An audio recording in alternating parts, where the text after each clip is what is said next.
Un juge raciste condamne à mort un homme noir innocent. Ce qui se passera ensuite vous choquera. L'air était lourd de tension lorsque Damien Carter entra dans la salle d'audience, les poignets liés par des menottes métalliques qui lui mordèrent la peau. Chacun de ses mouvements était alourdi par l'acier froid qui pressait sa chair, rappel constant de sa situation difficile. La luminosité stérile de la pièce le frappa comme une gifle, son austérité calculée étant destinée à l'intimider et à le déstabiliser. Les panneaux de bois poli brillaient sous les néons, contrastant fortement avec la douleur sourde qui s'emparait de sa poitrine. Son regard parcourut la salle, où le regard d'une centaine d'yeux pesait sur lui comme des chaînes. Des rangées de visages s'étendaient devant lui, leurs expressions allant du détachement curieux au mépris absolu. Certains chuchotaient entre eux, leur voix formant un murmure lointain qui se mêlait au bourdonnement régulier de la climatisation. D'autres se contentèrent de fixer, leurs yeux reflétant le jugement qu'ils avaient déjà rendu. Les imposantes colonnes de la salle s'élevaient telles des piliers de condamnation, gravés de symboles de justice, qui ressemblaient plus à des railleries qu'à des assurances. Tout dans cet espace empestait le pouvoir, du parquet méticuleusement ciré à l'imposant banc où le juge allait bientôt siéger. Le cœur de Damien battait la chamade. Son pouls était un battement de tambour incessant qui résonnait à ses oreilles. La colère, la frustration et la peur se mêlaient en lui, formant un nœud d'émotions si serré qu'il pouvait à peine respirer. Pourtant, au milieu du chaos de ses pensées, une résolution singulière émergea. Il ne craquerait pas. Il ne pouvait pas se le permettre. Son innocence était tout ce qui lui restait. Une vérité fragile luttant contre le poids écrasant d'un système conçu pour le détruire. Il fut conduit à la table des accusés, d'un pas lourd, le regard fixé sur le devant de la salle d'audience. Son avocat, Michael Hayes, était déjà là, sa présence constituant un rare point de stabilité dans un monde en pleine spirale incontrôlable. Michael était un homme à la réputation redoutable, dont la ténacité inébranlable était reconnue dans les milieux juridiques de la ville. Son regard, vif et concentré, croisa celui de Damien avec une lueur rassurante. L'assurance de l'homme était palpable, une force tranquille à laquelle Damien s'accrochait avec un désespoir qu'il tentait de dissimuler. Le grincement des lourdes portes annonça l'entrée du juge Richard Whittaker. La salle se transforma, l'attention collective de tous se concentrant sur l'homme drapé dans sa robe noire flottante. Ses pas étaient mesurés, réfléchis, chaque mouvement trahissant l'autorité qu'il exerçait avec une aisance qui confinait à l'arrogance. Le regard de Damien se fixa sur le juge, son souffle s'accélérant lorsqu'il aperçut une lueur ignoble dans ses yeux. C'était comme si Whittaker avait déjà pris sa décision, le verdict gravé dans les traits durcis de son visage bien avant la présentation des preuves. Alors que le juge s'installait à son siège, son marteau s'abattit avec une force qui brisa le murmure des conversations, le remplaçant par un silence si pesant qu'il en était suffocant. La procédure commença par les formalités d'identification et de procédure, le récit stérile du protocole juridique, une parodie du désespoir personnel que Damien ressentait. Son nom fut prononcé avec le même détachement qu'on pourrait manifester en lisant une liste de courses, son poids se perdant dans la bureaucratie du système. Le procureur, William Grant, se leva de son siège avec l'assurance d'un interprète chevronné, son costume sur mesure témoignant de sa méticulosité.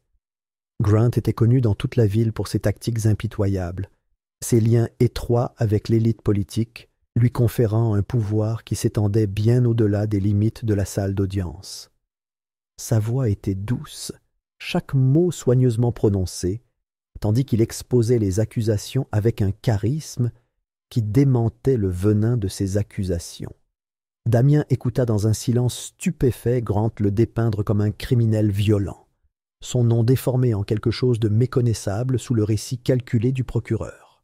Le meurtre de Charles Dunn, un riche homme d'affaires, dont l'empire s'étendait à divers cercles politiques, était imputé à Damien avec une précision à la fois impressionnante et terrifiante. Damien n'avait jamais rencontré cet homme. Son mobile supposé était un tissu de demi-vérité et de spéculation, un tissu de mensonges tissés pour justifier la machine de persécution qui le réduisait en poussière. Mais Damien était innocent. Les mots résonnaient en lui, tel un mantra silencieux qui l'empêchait de s'effondrer sous le poids des accusations. Il était chez lui, la nuit du meurtre, un fait corroboré par son frère. Mais ce témoignage avait été rejeté comme peu fiable, rejeté par un tribunal qui semblait déterminé à déformer chaque aspect de sa vie en quelque chose de vil et de grotesque. Ses protestations d'innocence étaient comme des murmures perdus dans la tempête, noyés par le flot incessant du jargon juridique et les regards moqueurs lancés vers lui. Le premier jour du procès s'éternisa dans une monotonie impitoyable, chaque minute s'étirant comme une éternité, tandis que Damien subissait le spectacle qui se déroulait autour de lui. Des témoins furent appelés, leurs déclarations étant conçues pour renforcer le récit si soigneusement construit par Grant. La stratégie de l'accusation était claire, dépeindre Damien comme un homme mu par la colère et la cupidité, un bouc émissaire commode pour un crime auquel il n'avait aucune part. La vérité importait peu, éclipsée par le charisme aveuglant de Grant et les subtils hochements de tête approbateurs du juge Whittaker. Au fil des heures, l'espoir de Damien s'évanouissait. Les objections de son avocat étaient rejetées avec une précision mécanique, les décisions du juge empreintes d'une partialité devenue impossible à ignorer. Michael Hayes se battait avec tous les moyens à sa disposition, ses arguments passionnés et articulés. Mais les dés étaient pipés contre eux, la balance de la justice étant penchée par des forces bien au-delà de leur contrôle. Lorsque les portes de la salle d'audience grinçaient, Damien avait l'impression d'avoir été vidé de sa vie. Ses épaules s'affaissaient sous le poids de son impuissance, les yeux fixés sur la surface polie de la table devant lui. Michael se pencha, la voix basse mais résolue. « N'abandonne pas, Damien. La vérité est de notre côté. » Ces mots étaient censés réconforter, mais ils sonnèrent creux aux oreilles de Damien.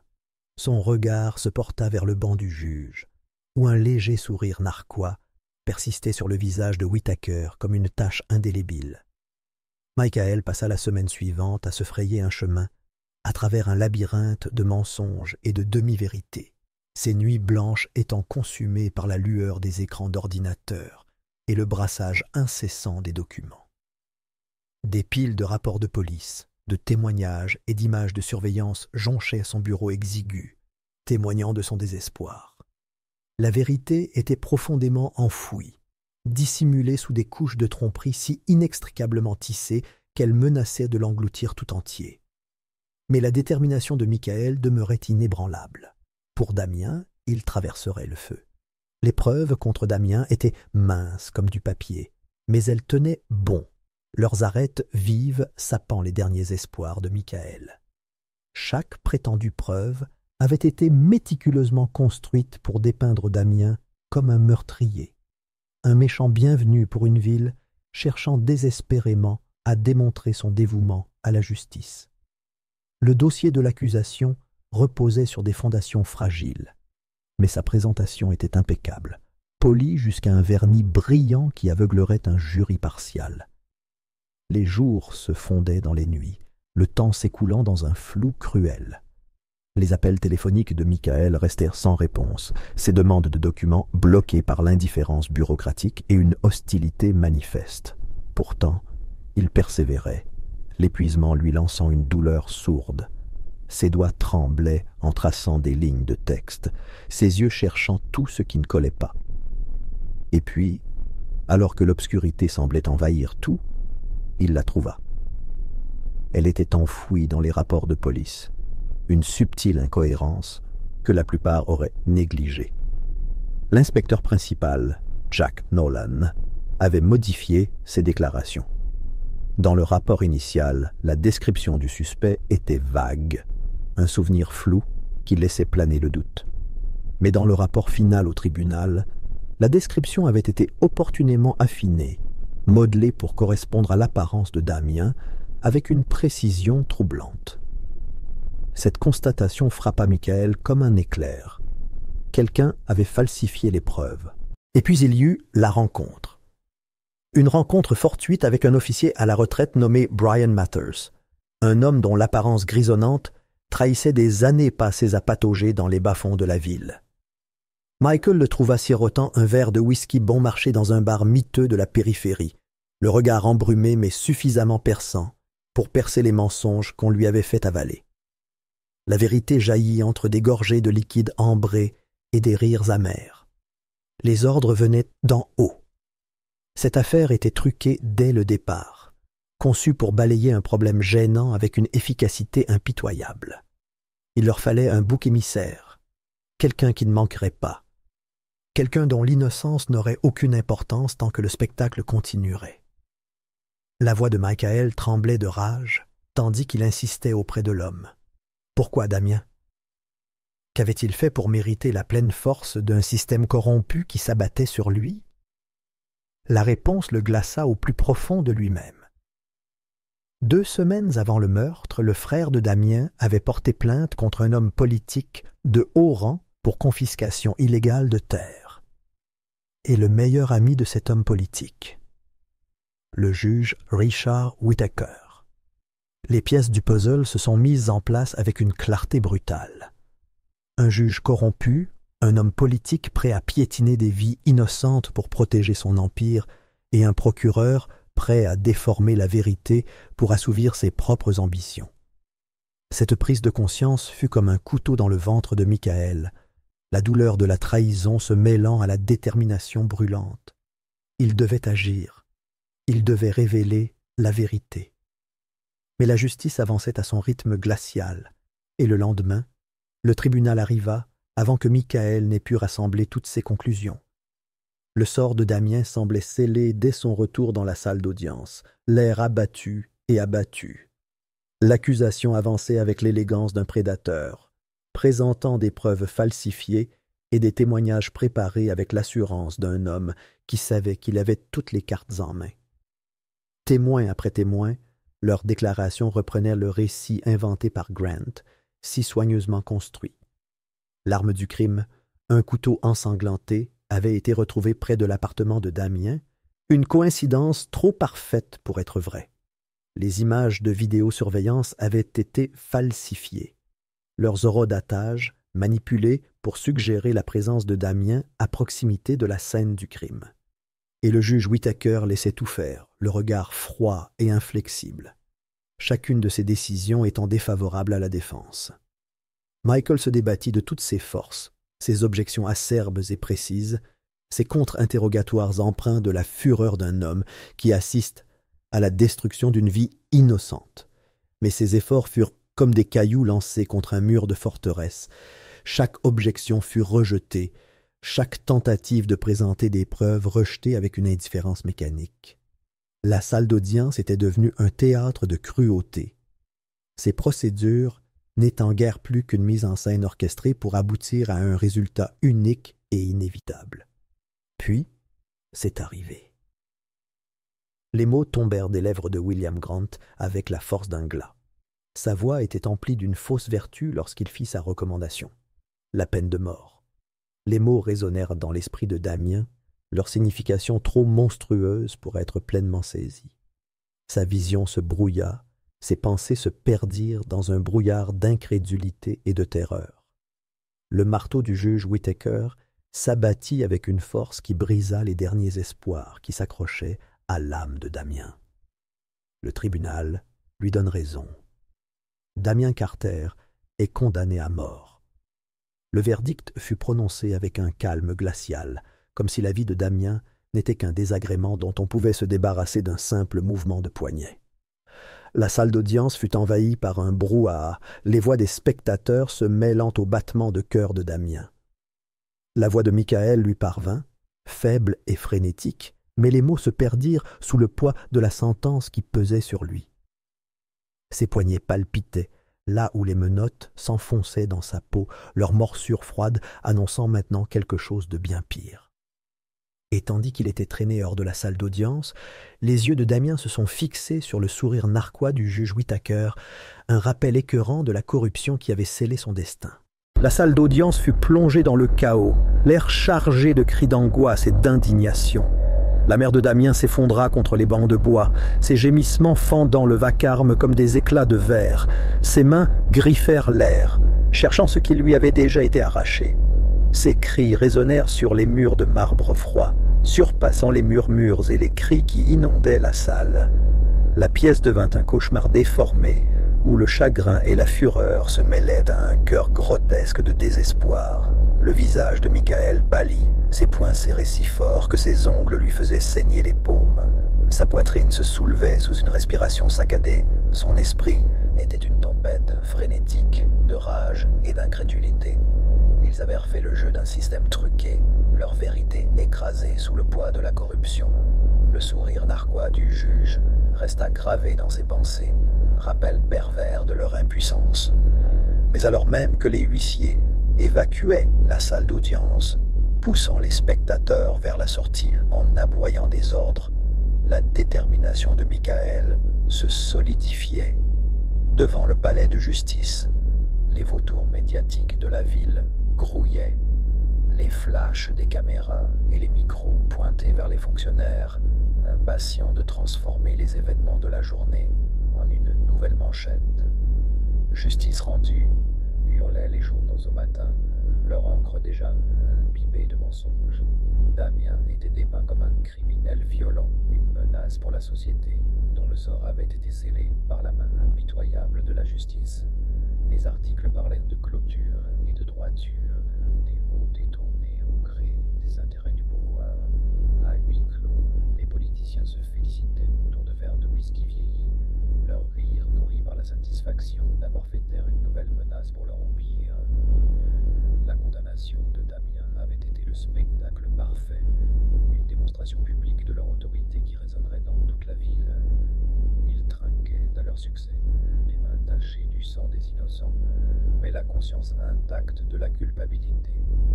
Le chagrin de Michael était englouti par une rage qui lui brûlait les veines comme de l'acide. Il avait trahi Damien, avait laissé la vérité s'enfouir sous une montagne de tromperie et de manipulation. Mais il n'en avait pas fini. Il ne pouvait pas en être ainsi. Son échec ne fit que renforcer sa détermination, une sombre détermination grandissant en lui comme une plaie purulente. Il n'aurait de cesse que la vérité ne soit arrachée à l'ombre, sa laideur exposée au grand jour.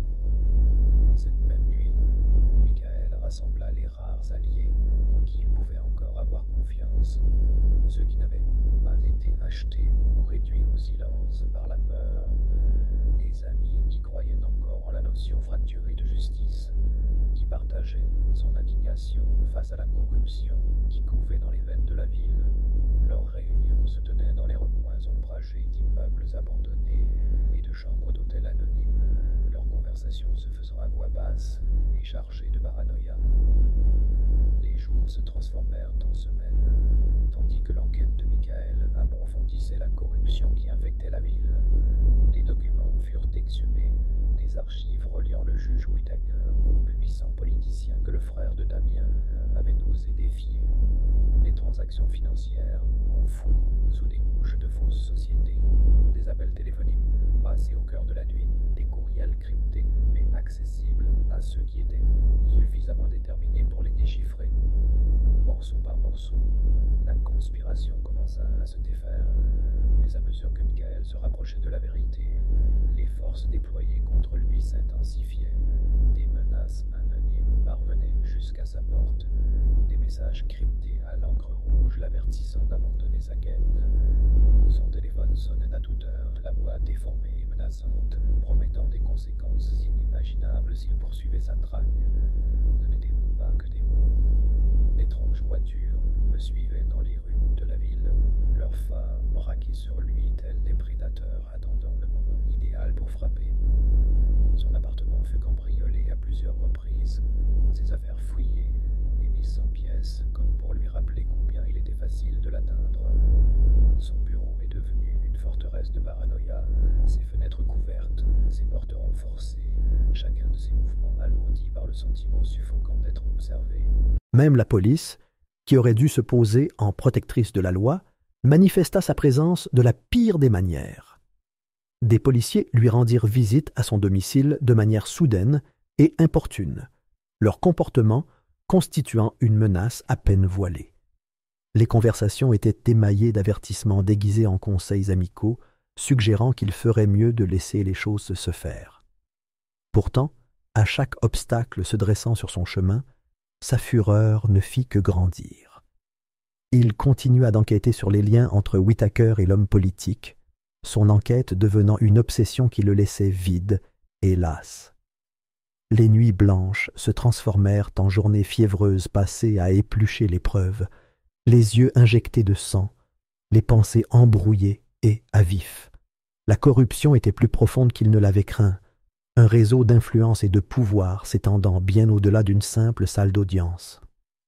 Mais les preuves étaient là. Des documents prouvant les liens financiers de Whittaker avec l'homme politique, des enregistrements de conversations teintés d'allégations de corruption et de manipulation. La corruption était indéniable, son relent infect contaminant tous les recoins du système judiciaire de la ville. Et Michael serait damné s'il les laissait détruire un autre innocent. Il rassembla les preuves d'une main tremblante, sa détermination renforcée par la certitude de ne plus se battre seul. Ses alliés travaillèrent sans relâche à ses côtés, leur détermination reflétant la sienne. Pourtant, alors même que leur dossier prenait de l'ampleur, la pression s'intensifiait. Les attentats à sa vie devinrent une triste réalité. Une nuit, les freins de sa voiture cédèrent alors qu'il roulait sur une autoroute détrempée par la pluie, le véhicule faisant un tête-à-queue avant de percuter une glissière de sécurité. Un autre jour, un colis déposé devant sa porte explosa en un nuage de fumée âcre, le message clair, même sans parole. Il voulait sa mort, mais sa colère l'emporta sur sa peur. La culpabilité qu'il portait pour les souffrances de Damien le poussa à aller de l'avant, sa détermination avivée par la certitude que la vérité était à portée de main. Il ne s'arrêterait pas. Peu importe les menaces qu'il lui adressait, peu importe les tentatives qu'il faisait pour le faire taire. La vérité était tout ce qui comptait désormais.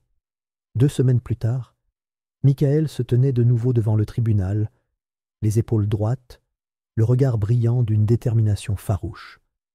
Cette fois, il était prêt. L'appel avait été déposé avec le soutien d'un réseau clandestin de journalistes et de lanceurs d'alerte qui partageaient son désir de découvrir la vérité. Leurs voix avaient été trop longtemps réduites au silence, leurs preuves enfouies sous une couche de corruption. Mais désormais, leurs conclusions formaient un ensemble de preuves irréfutables. Dans la salle d'audience, Michael exposa les preuves pièce par pièce. Des photos détaillant les paiements versés à des témoins clés, des relevés bancaires révélant des pots de vin acheminés par l'intermédiaire de sociétés fantômes, des enregistrements des conversations complotistes du juge Whittaker avec l'homme politique dont l'influence avait tout souillé. Les témoignages de ceux qui avaient été contraints ou payés pour mentir résonnèrent dans la salle comme des coups de feu.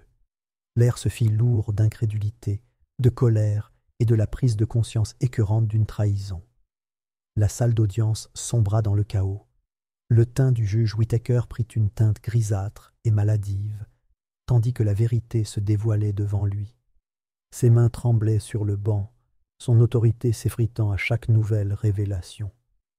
L'auditoire s'exclama et hurla des accusations, les journalistes griffonnant furieusement, leurs plumes s'empressant de capturer la chute d'un homme autrefois considéré comme intouchable. Même le procureur sembla se rétracter sous le poids des révélations, sa confiance en lui étant ébranlée. Les conséquences furent rapides et impitoyables. Le juge Whittaker fut démis de ses fonctions. Sa robe noire déchirée comme un linceul dissimulant la pourriture. Son arrestation fut un spectacle qui le laissa trébuchant, le regard hagard par la ruine de son pouvoir soigneusement construit.